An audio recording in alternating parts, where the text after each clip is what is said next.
à tous et bienvenue dans une nouvelle vidéo. Lundi 1er janvier, nouvelle année, nouvelle vidéo.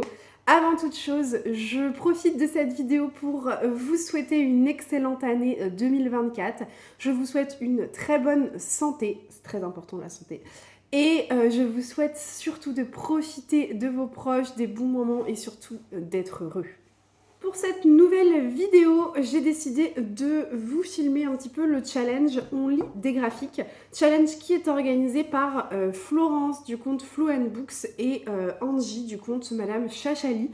Et donc l'année dernière, je crois qu'elle l'avait déjà organisé, j'y avais pas participé. Et cette année, j'ai décidé que c'était mon année. Et donc du coup, sur 7 jours, donc une semaine complète, nous lisons des graphiques, tout simplement. Donc j'ai constitué une petite palle. C'est vrai que je m'étais fait la réflexion l'année dernière, j'ai pas lu énormément de graphiques, ce qui est un petit peu dommage parce que j'ai la chance d'avoir une médiathèque à côté de chez moi qui est très fournie en excellents graphiques et en excellentes bandes dessinées. Donc je trouvais que c'était quand même dommage de ne pas en profiter et donc bah voilà, je me suis dit c'est l'occasion, on y va, 7 jours, 7 graphiques. Nous sommes donc le lundi 1er janvier et j'ai déjà lu mon premier roman graphique pour le challenge. C'est l'avantage du 1er janvier, on est plutôt tranquille, donc c'est l'occasion. J'ai donc pu lire Feel Good, comment je me suis disputée avec le développement personnel de l'illustratrice Matou. On est sur un roman graphique publié chez Robert Laffont, on est sur un roman qui fait 180 pages, donc quand même assez conséquent. Et vous allez retrouver la patte de Matou, donc c'est assez bien fait parce que vous avez bien évidemment des illustrations, mais il y a quand même beaucoup de texte. Voilà. Donc là on est sur des illustrations, mais vous avez quand même des pages complètes où vous avez pas mal de texte. Hein. Par exemple là.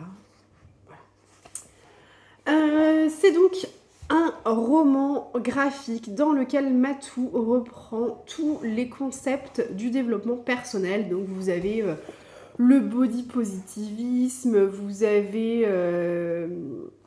qu'est-ce que vous avez aussi? Un esprit sain dans un corps sain, vous avez la paix intérieure tu trouveras, vous avez ton corps tu envelopperas de douceur...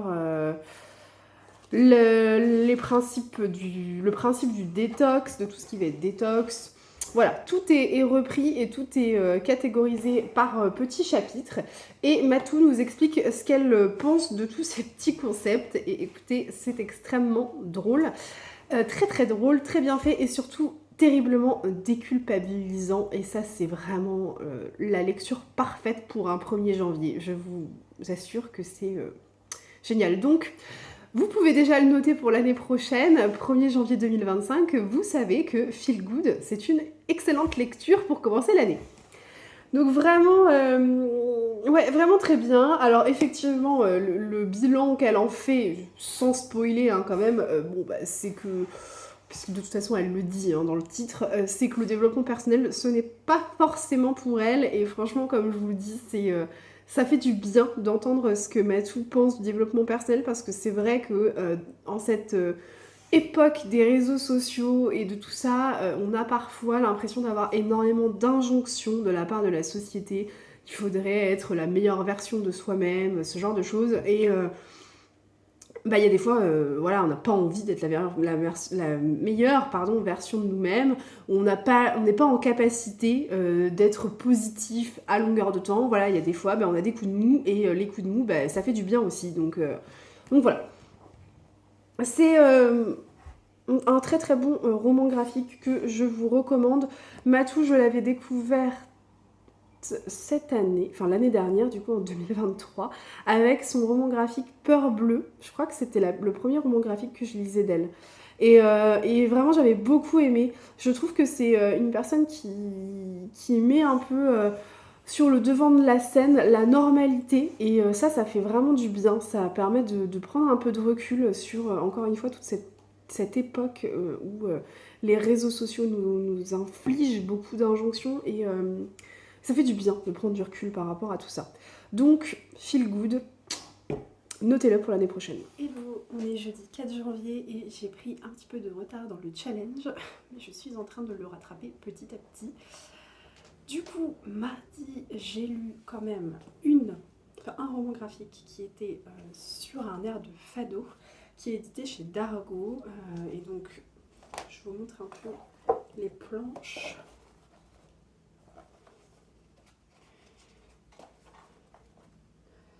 Alors, j'ai pas forcément été très réceptive par rapport au dessin parce que je trouve qu'on est sur un dessin un peu à l'ancienne et c'est pas forcément le genre de dessin auquel je suis réceptive, mais ça n'empêche que c'est un roman graphique très intéressant.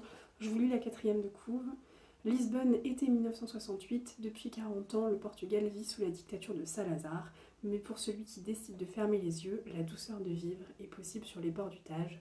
C'est le choix de Fernando País, médecin à la patientèle aisée.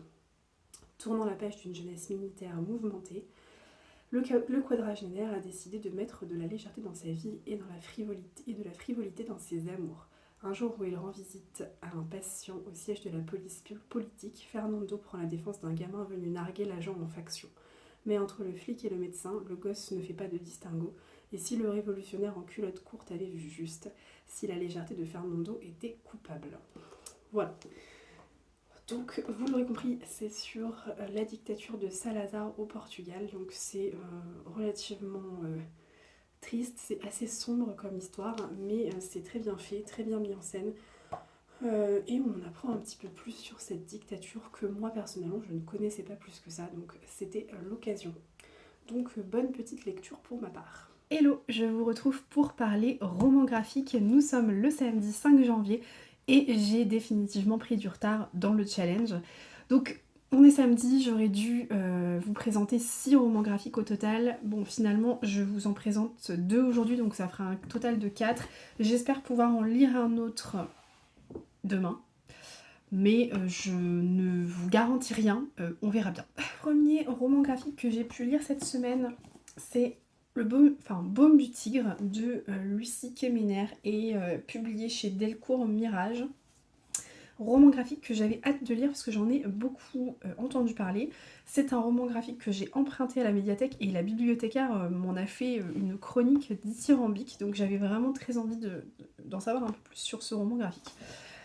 En l'occurrence, l'histoire c'est une histoire d'une famille d'immigrés asiatiques et on suit plusieurs générations, donc vous avez les grands-parents, les parents et les 4 petites filles et en fait ça va être un petit peu toute leur histoire pour se faire accepter, pour accepter la culture d'un pays qui est différente de la leur. Voilà, ce genre de choses, c'est un roman sur l'acceptation, sur l'émancipation, et franchement c'est très très bien fait. On est sur des dessins qui sont en noir et blanc, c'est un peu la particularité du roman graphique. Donc, je vous montre quelques planches, mais on est sur ce genre-là. Donc ça fait un peu dessin crayon papier si vous voyez. C'est intéressant parce que ça rajoute de la tristesse, de la nostalgie au roman. Et déjà que l'histoire est quand même globalement assez triste. On sent un peu les difficultés que la famille peut rencontrer. Et donc du coup, c'est vrai que le fait d'avoir choisi de dessiner ce roman graphique de cette façon, sans couleur, eh bien ça rajoute, ça vient vraiment mettre en avant ce côté un peu triste et ce côté un peu nostalgique, donc très bien fait.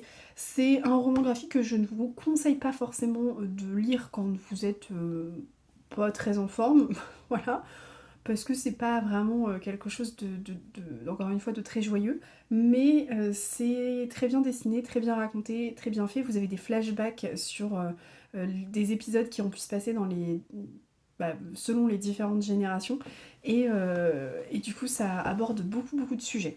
Donc notez-le, Baume du Tigre. Le deuxième roman graphique que je vais vous présenter, pour le coup, il est à l'opposé total de Baume du Tigre, puisqu'on est sur un roman graphique plein de couleurs et un roman graphique qui est plutôt qui met plutôt en avant la bienveillance et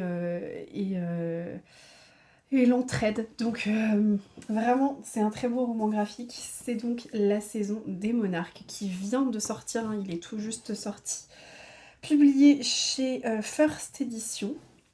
Et donc c'est un roman graphique coécrit par Sophie Adriensen et Sophie Rouvier et dessiné par Matou. Donc forcément, le combo des trois, ça ne pouvait que donner quelque chose de très sympathique.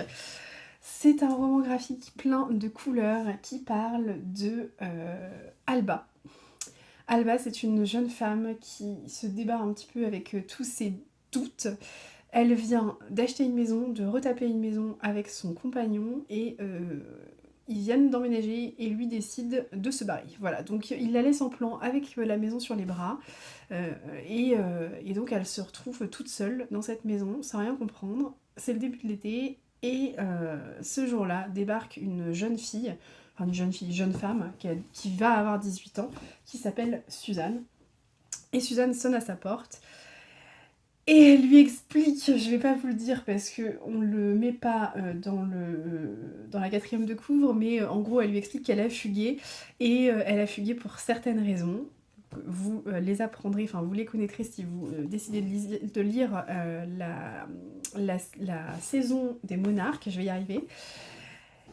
Et c'est une rencontre, en fait c'est la rencontre entre deux femmes, entre Alba et Suzanne, et elles s'entraident toutes les deux, elles se tirent vers le haut.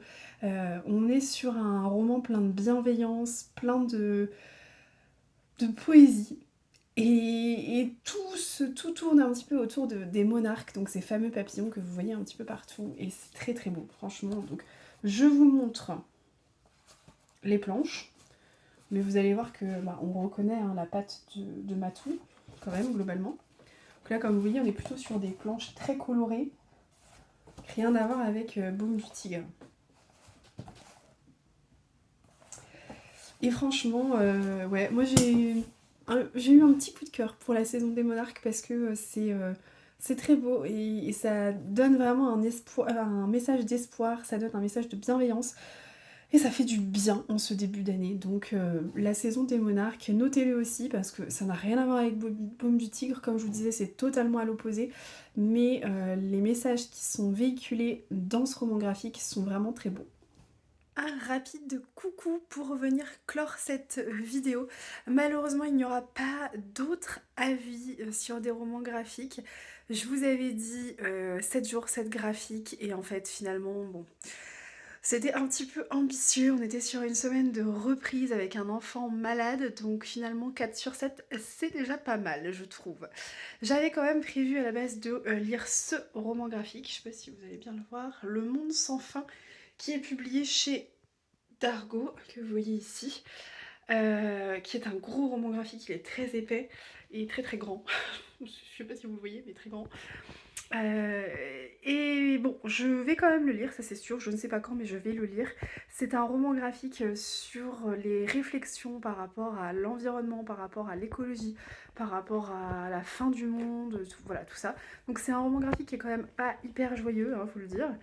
Et j'avoue que là, sur cette semaine qui était particulièrement compliquée pour moi, j'avais pas vraiment envie de lire quelque chose sur la fin du monde.